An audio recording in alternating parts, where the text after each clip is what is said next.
Hello everyone and welcome back to my channel. Today we're talking about the case of Wendy Jerome.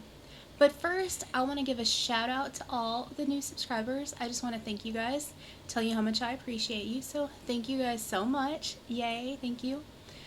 And now let's get straight to the case. DNA, along with diligent investigators who refused to give up, solved the brutal cold case murder of a teenager out of New York.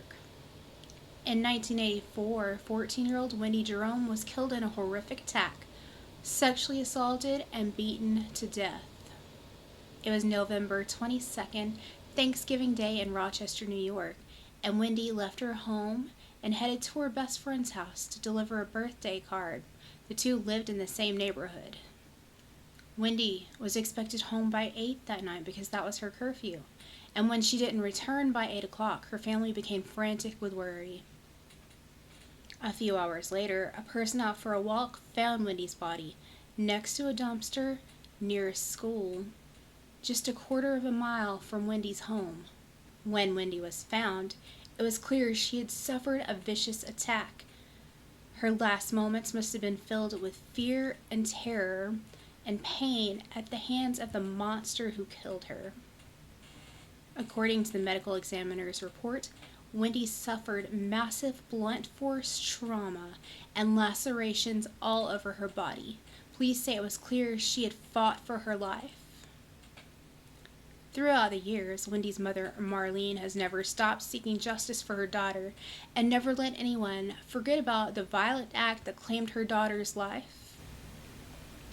Marlene would have to wait nearly 4 decades before she would see justice for her daughter, and Wendy's father would die without ever seeing the monster who murdered his child pay for what he did.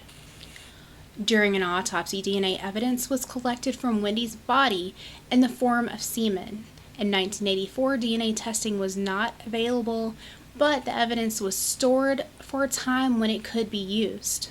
Police working the case never forgot about Wendy, and each time technology advanced, a renewed effort was put in by investigators to see if that would finally lead to the break they needed to find out who killed Wendy. And that time would finally come. The DNA evidence collected from Wendy was uploaded to DNA databases that matched familial DNA in order to help people find their relatives. This past July, partial matches to the killer's DNA were found. Eventually, that would lead to a list of possible suspects and finally narrow in on just one person, Wendy's killer. Last week at a news conference, police announced that they had finally made an arrest in Wendy's murder. I'll link that full news conference below in the description box so you can watch it. During the news conference, it was announced that 56-year-old Timothy Williams is the person police believe to be responsible for killing Wendy Jerome. Williams now lives in Melbourne, Florida, but lived in Rochester at the time of Wendy's murder. At the time of Wendy's murder, Williams was 20 years old. He lived in the same neighborhood as Wendy, but police say the two did not know each other. Police say shortly after Wendy's murder, Williams moved to Florida. Williams is expected to be extradited back to Rochester.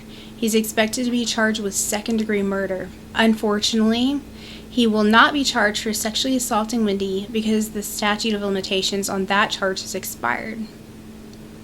Thank you so much for watching today, and please remember to like and subscribe.